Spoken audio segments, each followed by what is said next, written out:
নমস্কাৰ প্ৰথমে মই জেৰিনাই মোৰ অন্য এটা নতুন ৰেচিপি ভিডিঅ'লৈ আপোনালোক সকলোকে পুনৰবাৰ স্বাগতম জনালোঁ। আজি তিলৰ লাড়ু ৰেচিপি এটা লৈ আপোনালোকৰ ওচৰলৈ আহিছোঁ। সকলোৱে জনা এটা সাধাৰণ ৰেচিপি, তথাপিও যিসকলে এতিয়ালৈকে বনোৱা নাই বা এইবাৰ মাঘৰ বিহুত বনাম বুলি ভাবিছে তেওঁলোকৰ কাৰণে আজি এই ৰেচিপিটো আগবঢ়াইছোঁ। যদি আপুনি মোৰ ভিডিঅ'টো চাই ভাল পায় তেনেহ'লে ছাবস্ক্ৰাইব কৰি দিব আৰু কাষতে থকা বেলটো টিপি দিব, তেতিয়াহে মোৰ আহিবলগীয়া প্ৰত্যেকটো ভিডিঅ'ৰ নটিফিকেশ্যনবিলাক আপোনালোকে আগতীয়াকৈ পাই থাকিব। তেনেহ'লে আহকচোন বেছি দেৰি নকৰোঁ, ভিডিঅ'টোৰ মাজলৈ আগবাঢ়ি যাওঁ। তিলৰ লাড়ু বনাবলৈ আমাক মাত্ৰ দুবিধ সামগ্ৰীৰে প্ৰয়োজন হয়। ইয়াত মই এবাটি তিল লৈ লৈছোঁ আৰু এবাটি গুড় লৈ লৈছোঁ আৰু তিলখিনি ক'লা তিল ব্যৱহাৰ কৰিছোঁ। আপুনি যদি ইচ্ছা কৰে অকল বগা তিলো ব্যৱহাৰ কৰিব পাৰে, নহ'লে সমান পৰিমাণত বগা তিল আৰু সমান পৰিমাণত ক'লা তিল লৈও অকল লাড়ু বনাব পাৰে। আৰু গুড়খিনি মই এনেকৈ সৰু সৰুকৈ কাটি লৈছোঁ। তিলখিনি ধোৱাৰ আগতে মই 10 মিনিটমানৰ কাৰণে পানীত তিয়াই ৰাখিছিলোঁ, কাৰণ কেতিয়াবা তিলত সৰু সৰু মাটিৰ টুকুৰা থাকে। এনেকৈ পানীত তিয়াই থ'লে সহজে মাটিৰ টুকুৰাবিলাক ভাঙি যায় আৰু ধুনীয়াকৈ তিলখিনি চফা হৈও যায়।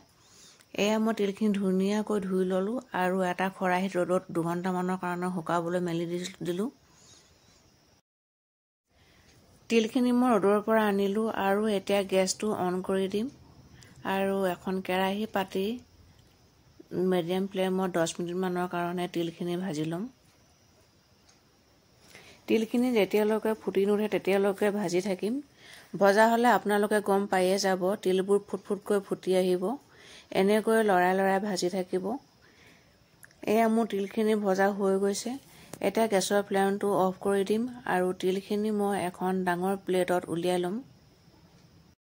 তিলখিনি মই ডাঙৰ প্লেট এখনত উলিয়াই ল'লোঁ আৰু এনেকৈ মেলি দিছোঁ।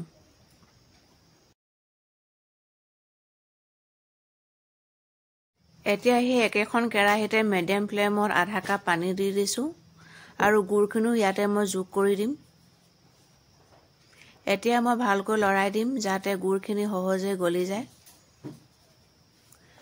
এনেকৈ আপোনালোকে লৰাই থাকিব। গুড়ৰ পাকটো হৈছে না চাবৰ কাৰণে 2 আঙুলিৰ মাজত অলপ গুড় লগাই চাব। যদি ৰিবনডালৰ নিচিনা হৈ পৰে তেনেহ'লে গম পাব যে আমাৰ গুড়খিনি পাক হৈ গৈছে। নহ'লে এটা বাতিত বা এটা কাপত অলপ পানী লৈ এনেকৈ দি চাব। যদি গুড়ৰ টোপালটো তললৈ বহি যায় তেনেহ'লে গম পাব যে আমাৰ গুড়খিনি ধুনীয়াকৈ পাক হৈ গ'ল। এয়া মোৰ ধুনীয়াকৈ গুড়খিনি পাক হৈ গ'ল। এতিয়া গেছৰ ফ্লেমটো মই অফ কৰি দিম আৰু আগতে ভাজি ৰখা তিলখিনি দি দিছোঁ আৰু এতিয়া ভালকৈ গোটেইখিনি মিক্স কৰি ল'ম। এনেকৈ একেৰাহে অলপ দেৰি লৰাই থাকিব।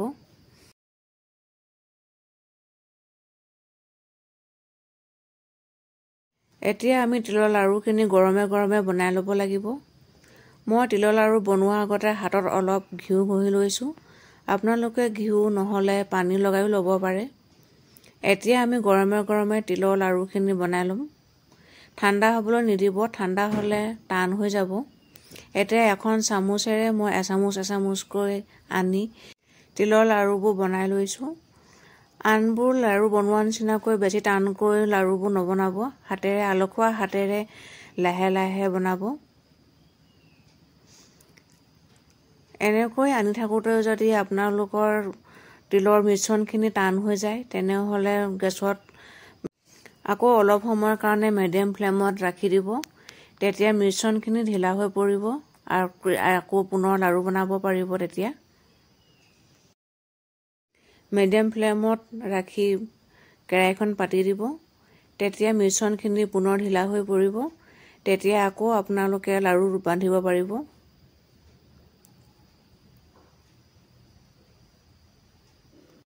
এনেকৈয়ে এটা এটাকৈ মোৰ আটাইখিনি লাড়ু বনাই হৈ গ'ল।